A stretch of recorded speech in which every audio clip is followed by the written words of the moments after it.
Welcome back everyone to the final how-to of the anime Villainous Bloodbath expansion. I'm still Chaos, and today we're looking at the last villain for this expansion, Makoto Shishio from Rurouni Kenshin. Shishio is a manslayer who fought for the Ishin Shishi during the Meiji Revolution, the successor to the most dangerous manslayer of the era, the Batosai. After being betrayed by the new Meiji government but surviving their attempted assassination, Shishio seeks to overthrow the new era's government and rule Japan himself. To do so, however, he has to face his predecessor, Kenshin Himura, the original Batosai. With his group of skilled fighters, the Jupangatna, Shishio's aims to take over Japan are within reach, so he can finally prove that his dogma of survival of the fittest is the only truth of life. Shishio has a lot of goals to accomplish to overthrow the Meiji government and take control of all of Japan. In Anime Villainous, he does this by discarding 4 ideal tokens that start and play in his territory. Each ideal token has its own objective he'll need to complete to enter Showdown. To best explain how this goes, we're going to look at all 4 ideal tokens, and then we'll cover how to complete each individual ideal, including the cards necessary to do so. But before we get to that, I do want to look at Shishio's villain ability, as it's very important. After Shishio clashes, he loses 1 strength. He has a strength of 4, which is a lot. It lets him clash almost every hero in his fate deck. But after 1 clash, he'll go down to 3 strength, then 2, 1, and finally 0. Of course, once at 0, he can't lose anymore, but he's also not likely to be clashing much. Naturally, we'll see later in Shishio's villain deck that he can recover his strength to get back up and clash more easily again. We'll talk about those cards as we get to them, but for now, let's talk about those ideal tokens. Our 4 ideals are the Warrior Ideal, Burning Ideal, Political Ideal, and Destructive Ideal. The first thing I want to point out for these is that they are all location specific. When you start the game, you put them in this order on each location. They go to the same location every single game, and they cannot be moved. Warrior to Mount Hiei, Burning to Kyoto, Political to Shingetsu, and Destructive to Tokyo. Let's look at Burning Ideal at Kyoto first, as it's the only ideal that doesn't require a specific card. When there are 6 or more allies at this location, which would be Kyoto, you discard Burning Ideal. Shishio, as we'll see later, has 11 allies, so this is just over half of his total. You'll end up putting a lot of allies there, and then likely moving them to deal with heroes later on. Next, we'll look at Destructive Ideal, which is at Tokyo. This one requires you to attach Purgatory to this location, which is Tokyo, to discard it. Purgatory is an item in Shishio's deck. Let's go ahead and look at it now. When played, you attach Purgatory to Kyoto, which is the middle left location where Burning Ideal is. When Shishio moves from Purgatory's location to an adjacent location, you may move 2 allies from Purgatory's location to Shishio's new location, to then attach Purgatory to that same location. It may sound complicated, but it's actually simple. When Shishio is at Purgatory and you move to an adjacent location, so for instance you move from Kyoto to Shingetsu, if there were 2 allies at Purgatory, you can move those allies to Shishio and then attach Purgatory to that same location. You're essentially moving the boat with Shishio and the allies with you. Purgatory starts at Kyoto, so you'll have to move it along with 2 allies from Kyoto to Shingetsu, and then again from Shingetsu to Tokyo. Once Purgatory makes it to Tokyo, Destructive Ideal will be complete. 2 important things to keep in mind with Purgatory in doing this ideal. First, you can have more than 2 allies at Purgatory when you move. Purgatory only allows you to move 2 of them, but the fate deck can interfere with your allies, so having extra allies around before you try to move Purgatory can help ensure you pull it off. The other thing is that Purgatory can still be used even after you complete Destructive Ideal. If you move it away from Tokyo, the ideal will stay discarded, so that means you can use it to reposition allies however you want from then on. Back to our ideals, next is Political Ideal at Shingetsu. This one is discarded when Okubo is removed from the game. So of course, let's look at Okubo. Okubo is a 0 strength 2 cost hero that's in Shishio's villain deck, not his fate deck. When you play him, he attaches to the top of Shingetsu, not covering actions.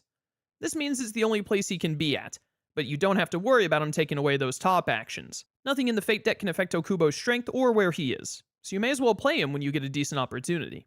Now, how you remove Okubo from the game is Okubo's own ability. When Sojuro is moved and used to defeat Okubo during your turn, if Shishio is not at Okubo's location, you remove Okubo from the game. Again, like Purgatory, it sounds a little complex, but it really isn't. You just play Okubo, play Sojuro to a location other than Okubo's, then you move Sojuro to Okubo and perform a Vanquish action on him. Easy as can be. If you look at Shishio's territory, you'll notice Tokyo has a bottom Vanquish and move, so as long as Okubo and Sojuro are both in play, and Sojuro isn't already at Okubo's location, you can achieve this ideal even if Tokyo is covered. You can also do it for Mount Hiei if it's uncovered, using another ally we'll talk about later. Now, before we move on, let's look at Sojiro, since you need him specifically for political ideal. Sojiro is a 4-strength ally whose ability is that when you move him using a move action, you can move him to any location.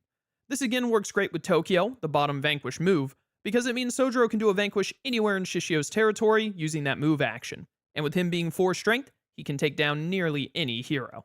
With that, we've got one ideal left, Mount Hiei's, the warrior ideal. This ideal is discarded when you defeat Kenshin in a clash at this location, meaning Mount Hiei. Of course, we'll need to look at Kenshin for this one. Kenshin is a 5-strength hero with 2 abilities. We'll worry about his first ability later when we look at the Fate deck. For now, let's focus on the second ability, which pertains to Warrior Ideal. When Kenshin would be defeated, if he has a strength of 3 or more and is at Warrior Ideal's location, he loses 1 strength instead. Well, Warrior Ideal is the location you have to beat him in a clash for to get to Showdown, so there's no avoiding this ability. You'll have to weaken Kenshin 3 times, either through cards in your villain deck that can lower his strength, by defeating him in vanquish actions, or by clashing with him multiple times. Once Kenshin is at 2 strength, so long as Shishio has at least 2 strength, you can clash with him and complete the Warrior Ideal. Of course, you can get around Shishio needing 2 strength if you can manage to weaken Kenshin a little extra. Just remember that Kenshin's ability that makes him lose strength rather than be defeated no longer works if he's at 2 or less, so you won't be able to weaken him by vanquishes at that point. You may also be wondering, wait, Chaos, what if our opponents don't play Kenshin to Mount Hiei? Well, the odds are they won't, as it can help you out, so you'll have to do it yourself with one of Shishio's effects, Deadly Invitation. Deadly Invitation lets you either move a hero to your location, so right into a potential clash, or it lets you find and play Kenshin directly to Mount Hiei. This will let you play out Kenshin on your own terms, or if Kenshin was already played to a different location, you can move him right to Mount Hiei by going there yourself. Either way, getting Kenshin to Mount Hiei is just 1 card and 2 power away. And so that's how you achieve each of the 4 ideals, which completes your objective and gets you into Showdown. In case you didn't realize, you don't have to do these in any specific order either. Depending on what cards you draw and how your game goes, you may try to do Warrior Ideal first and Political last, or maybe you'll focus on Burning Ideal into Destructive before any others. It's totally up to you. With the ideals all wrapped up, let's look at the rest of Shishio's deck so you can see what tools you have available for getting the ideals finished and taking on heroes from the Fate deck. We'll start with Shishio's 2 attachable items, Mugenjin and Gunpowder Glove. Mugenjin is Shishio's personal sword, and it makes it where after a character is discarded from your location, you gain 1 power. This works great with clashing, and can even work with vanquishes. Shishio will want this on hand quickly to keep himself good on power. The other attachable item is Gunpowder Glove. With it, during your turn, you may discard the Gunpowder Glove to choose a hero at your location, and then have that hero lose 1 strength. With Shishio's own strength being in flux thanks to his ability, being able to use Gunpowder Gloves to weaken heroes into his clash range is invaluable, especially since you can use them to help deal with Kenshin for Warrior Ideal. Shishio has 1 more item, but this one, like Purgatory, attaches to a location rather than to Shishio himself. Hot Springs. Hot Springs have to be attached to a location that has no other hot springs at it. It then makes it where if you end your turn at the hot springs and have not clashed that turn, you may remove 1 -1 strength token from Shishio. This is one of Shishio's best options for recovering his strength after clashing. You'll be glad to have them as soon as you can. Just remember that once you attach one to a location, you won't be able to move it again, and there are only 2 hot springs in your deck, so think hard about where you want them. Moving on, let's get into the rest of Shishio's allies. We already saw his right hand, Sojiro, but let's look at Shishio's other 2 closest confidants, Hoji and Yumi. Hoji's ability is that once per turn, if you are at his location, you may perform a vanquish action to defeat a hero at a location other than Hoji's.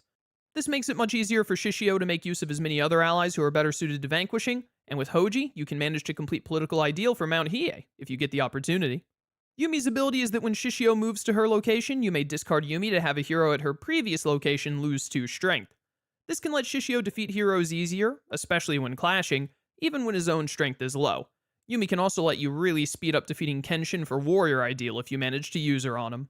2 more allies up next, and they're 2 of Shishio's strongest fighters, Anji and Usui. Anji has it where all heroes at his location get -1 strength.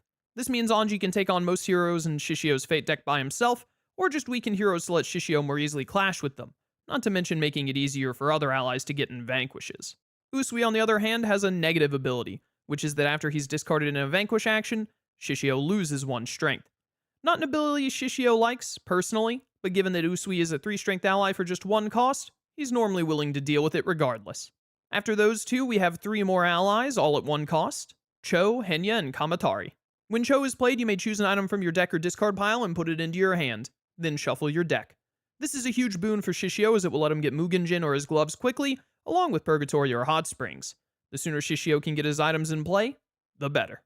Henya is a more classic ability, which is that when performing a Vanquish action, Henya may be used to defeat a hero at his location or an adjacent one. This makes Henya very versatile and good at covering locations. That's especially good because a lot of Shishio's heroes either need to be weakened or take 2 allies to defeat, so Henya can really help another ally get vanquishes they often wouldn't. Kamatari's ability is that when played, you may remove a -1 strength token from Shishio. Any amount of strength recovery Shishio can get, he'll gladly take, and there's no caveat to Kamatari like there is to Hot Springs. Even better. Next we have a Wombo, a rather weak ally in strength, but worth his weight in gold with his ability. When you play another ally to a Wombo's location, you gain 1 power. This is fantastic considering you have to get 6 allies to Kyoto for the Burning Ideal, so a Wombo will refund you a lot of power if you can get him there. Even if not for Burning Ideal, his ability can still make a big difference. We have 2 allies left, Fuji and Saizuchi. Fuji is a powerful ally at 4 strength for only 2 cost, but his ability is that he cannot be moved or used in Vanquish actions. That makes him pretty worthless outside of Burning Ideal, unless you take into account Saizuchi. Saizuchi is a 0 cost 0 strength ally, again not worth much, but his ability is that if he's at Fuji's location, you ignore Fuji's ability. This means with Saizuchi you can get full use of Fuji's 4 strength for vanquishes, which at 4, he can take on most every hero in the Fate deck, all on his own. We saw Shishio's Deadly Invitation earlier, but now let's look at his other effects. First is Power of Heck, as I call it at least, and it's potentially one of Shishio's most important cards. When played, it has Shishio lose 1 strength, but then you get to choose up to 2 allies in your discard pile, pay their costs, and play them. Shishio is great at clashing, but he's also really good with Vanquish actions, so Power of Heck will let you cycle back allies into your territory very quickly, and at a fairly low cost. Even better if you use it to play Kamatari, who will immediately recover the 1 strength lost, or play it while at a Hot Springs, letting you undo the strength loss you just accrued. There are 3 one-off effects left, Shishio's special techniques, Hamaradama, Gurenkaina, and Kagazuchi. Hamaradama lets you discard an ally from your location, then clash with a hero at any location, even your own. At the small price of one of your allies, Shishio can take matters into his own hands and strike down a hero no matter where they are. Great for handling a hero that's out of your ally's reach, and you don't want to have to move to. Gurenkaina, the next effect, has Shishio get +2 strength until the end of his turn. You can then choose to clash with a hero at your location, which you'll be able to handle most with the strength buff. However, at the end of your turn, Shishio will lose 1 strength, so not only strength loss from his ability due to clashing, but also from Gurenkaina itself. Gurenkaina is a great way for Shishio to push through any heroes that happen to have more strength than him, but you need to be aware that using it temporarily gives Shishio a base strength of 6. If you end up with 5 or 6 -1 tokens on yourself because of using it, you'll have that many tokens left even after Gurenkaina wears off, and put you back at a base strength of 4. This means you have to remove all the excess tokens Shishio has with cards like Hot Springs or Kamatari to get back above 0 strength. On the plus side, if you're already at 0, you lose nothing from using cards like Usui and Power of Heck, because you can't get any lower than 0, even if you have more -1 tokens than you do strength. Speaking of strength, the last effect, Kagazuchi, lets you clash with a hero at your location, ignoring strength tokens. This means that no matter how many strength tokens are on Shishio, he'll be at his base strength for the clash. However, it also means that the hero will ignore their own tokens, so if they have more than 4 base strength, Shishio can't use Kagazuchi on them. Either way, it's a great card for Shishio to deal with a hero when he's low on strength. Next, we have Shishio's only scheme, Composure. Composure triggers whenever the targeted player places a strength token, which some villains in the game can't even do. However, Shishio's Fate deck involves placing strength tokens, so if the opponent doesn't trigger it with their own cards, they'll eventually do it when playing Shishio's Fate cards. Once triggered, Composure lets Shishio choose an effect or form from his deck or discard pile and put it into his hand, then shuffle his deck. This is great for getting back those one-off clash effects, or for getting your one and only form, which we'll look at now. Demon Spirit is Shishio's only form, and when played, it lets you remove up to 2 -1 strength tokens from Shishio. The only card that lets you recover more than 1 strength at a time, so very worthwhile for Shishio when he's weakened. However, it does have a drawback, which is that once you play Demon Spirit, your base strength changes from 4 to 3, making your base strength a bit weaker.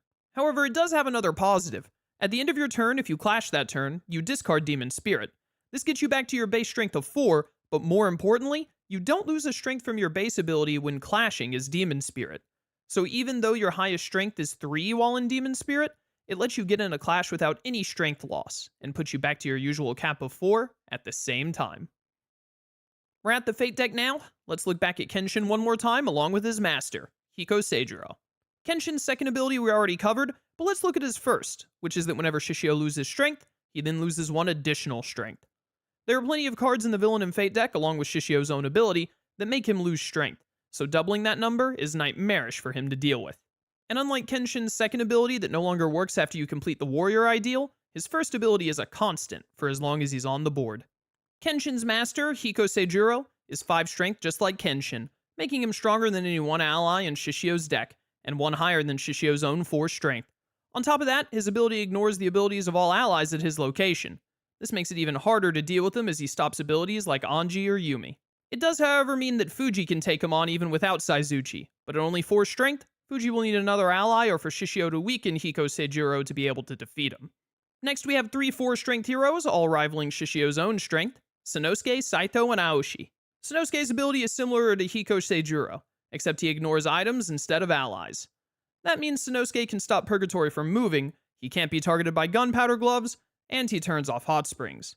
If you defeat him in a clash, though, Mugenjin will still gain you power, because it triggers after a character is discarded from your territory, which means Sanosuke would already be gone. After Sanosuke, we have Saito, who when played lets the one playing him discard an ally from his location. Shishio has a lot of allies and a lot of work for those allies to do, so losing one to Saito is never good, and with his 4 strength he'll make it hard to take back a location too. Third is Aoshi, whose ability is that when Shishio moves to his location, Shishio loses 1 strength. This amount doubles if Kenshin is in play, so twice the annoyance, and it makes it hard for Shishio to just walk at Aoshi and clash with him. Of course, you can get around it with Deadly Invitation or Hamaradama, which may be your best choice if you can't get Aoshi in a Vanquish. Next are 2 3-strength heroes, Kaoru and Aoi Ninja. Kaoru's ability is that Shishio must defeat her before defeating other heroes at her location. This can put a major dent in his plans of getting rid of Kenshin for Warrior Ideal, or even Okubo for Political Ideal. Plus, she can force Shishio to clash with her instead of someone with higher strength at her location, which would then make him lose strength and potentially be unable to clash with that other hero when he comes back. Aoi Ninja's ability is that when they're played, the Fader may choose an ally at their location to lose 1 strength. Not the strongest ability, but it does make it harder for Shishio to use allies in Vanquishes since he has no way of recovering strength lost on his allies like he does himself. Plus, at 3 strength, and with the strength loss ability, it can often cost Shishio 2 allies to vanquish them. The final 2 heroes are Misao and Yahiko, both at 2 strength. Misao's ability is that when she's played, the one playing her may remove a -1 strength token from a hero in Shishio's territory. Not a super common thing to occur, unless Shishio is in the middle of weakening Kenshin for Warrior Ideal, in which case Misao can really set him back. Yahiko's ability is that when he's played, the one playing him can move up to 2 allies at his location to adjacent locations. This can really mess up a Purgatory move or Burning Ideal, aside from just being a general annoyance for Shishio. Even at just 2 strength, the kid can really cause some problems. That's all heroes accounted for, but we have 2 effects in Shishio's Fate deck: Ak Sok Zon and Warrior Spirit. Warrior Spirit lets the one playing it choose a hero from Shishio's Fate discard pile and play them, but then that hero loses 2 strength. With Shishio losing strength from clashes, of course a hero returning from the discard would lose some strength also. This can make it easier for Shishio to deal with the hero, but their abilities are normally worthwhile, even at lower strength values. If you're the one playing Warrior Spirit though, be careful. You don't want to play Kenshin with it if Shishio hasn't completed Warrior Ideal yet, because putting Kenshin on the board already at -2 will help more than hurt Shishio. But after Warrior Ideal is gone, a 3-strength Kenshin can still really slow down Shishio's endgame. Ak Sok Zon, which means slay evil immediately if you're curious, lets the one playing it either discard an ally from a location with a non-Okubo hero, because Okubo can't fight, or they can have Shishio lose 1 strength, 2 if Kenshin is out and about. We already know Shishio doesn't like losing allies, and losing strength isn't much better, especially if it's at an inopportune time. The final card we have is Shishio's Challenge, Overheated, which makes it where after Shishio clashes, he loses 1 strength. You may notice, this is just his villain ability again. This makes it where Shishio's villain ability triggers twice basically, and if Kenshin is in play, all the worse, as it will bring Shishio down to 0 strength instantly. To discard Overheated, Shishio must clash with a hero with Demon Spirit, which is his form as you recall. Notice the discard is a win, while the strength loss of Overheated is an after, so if you clash while in Demon Spirit, you won't lose strength from Overheated in the process. You'll want this one discarded ASAP, because while it may not seem all that bad, the extra strength loss can really set Shishio back if you're not careful with it. With that, we finish Shishio's how-to, the last how-to of Bloodbath. A manslayer betrayed by his government that seeks to upend all of Japan with his rule. With the Jupangatna at your side, you'll battle a myriad of foes, while proving that the strongest are the ones that should rule. If you have any questions about Shishio, leave a comment below and I'll do my best to answer. Also, look at the description for the playlist to see all the other anime villainous how-to videos so you can learn about any other characters that interest you. Thank you for watching this video. I hope to see you again for more anime villainous videos in the future. Until then, farewell.